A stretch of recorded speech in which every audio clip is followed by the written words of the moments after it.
Așa se manifestă puricile verzi al prunului după o zi de la tratament, adică 24 de ore. Deci unii au murit complet, unii au murit de ieri, alții au murit acum, alții se chinuie acum. Sunt ultimele mișcări.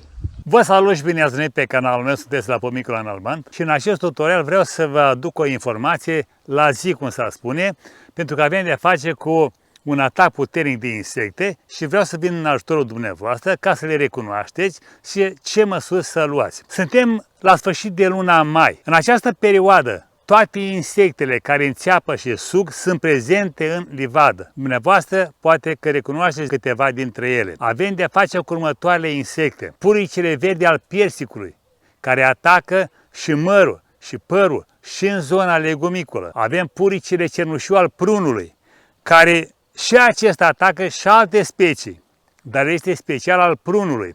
Îl găsim pe versul frunzelor. Acolo se mulțesc, de acolo începe să consumi seva frunzelor și excrementele lor încep să curgă pe frunzele din stratul inferior. Altă insect este puricile negru al cireșului și al vișinului, care atacă tot în această perioadă. Bine, el a început încă de acum 3 săptămâni atacul, dar el continuă să mulțească, altă generație vine și așa mai departe. O altă insectă periculoasă, foarte periculoasă, este păduchile țestos al prunului, dar care atacă mai departe și alte specii, inclusiv vița de vie. Pe coardele anuale îl găsim, la vița de vie. Altă insectă foarte periculoasă este păduchile de San Jose, care atacă prunul, cireșul în mod grosolan, adică ramurile de 2, 3, 4, 5 ani până și tulpina o îmbracă complet, netratat.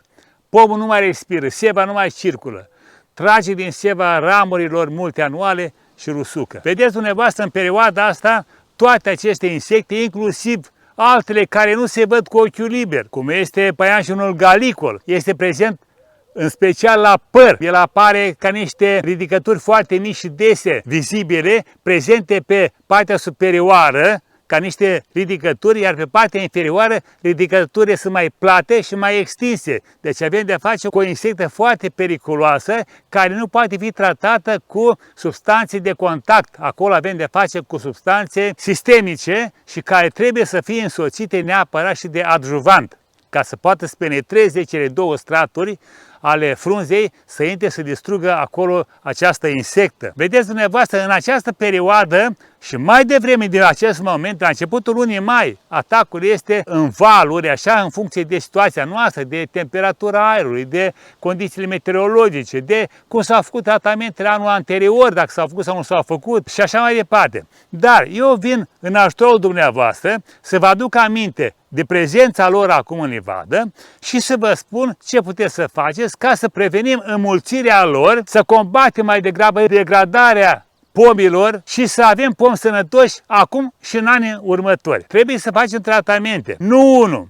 Tratamente se fac prin repetare, odată la 7 zile sau la 10 zile. Fie 2 tratamente, fie 3 tratamente, în funcție de invazie, în funcție de situație. Avem situații când în pom găsim toate categoriile de aceste insecte. Avem la păr, de exemplu, putem să găsim și păduchile țestos, și puricile verde, și păianjenul galicol și alte insecte care nu se văd cu ochiul liber, cum am spus, păianjen și tripși. Deci formăm așa un tratament care să cuprindă 2 sau chiar 3 substanțe. Punem un insecticid, punem un acaricid și un adjuvant. Dacă considerăm că avem și atac de boli în care frunzele se pătează în diferite culori sau se strâng frunzele în față, constatăm că avem de-a face cu făinarea. Făinarea care este o boală foarte prezentă, în special la măr, dar o găsim la persic. Când atacul este puternic de făinare, la persic se manifestă foarte agresiv pe toate ramurile. Frunzele rămân alungite și ușor închise. Cea culoare a făinii pe frunze. Deci facem tratamente în care se conțină insecticid, acaricid,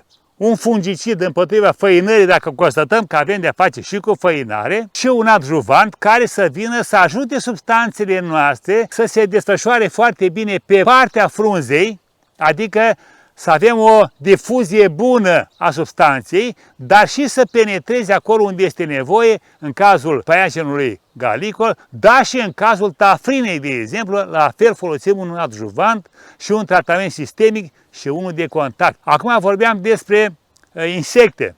Acest tratament care l-am făcut, îl repetăm la 7 sau 10 zile, după care facem evaluarea, să vedem ce se întâmplă. Avem în continuare un atac scăzut, nu mai avem niciun atac, dar peste 2 săptămâni cu siguranță vom veni și vom repeta tratamentul pentru a șterge orice urmă de insecte care au venit în acest val. Fără aceste tratamente pe care vi le recomand eu, puteți să faceți și cele naturale pe bază de ceaiuri, combinații de tot felul de substanțe naturale cu stroi sau ce mai spun oamenii acolo, dar nu uitați să puneți și substanțele pe care vi-le-am recomandat eu ca să aveți o eficiență completă. Ăsta a fost tutorialul pentru astăzi.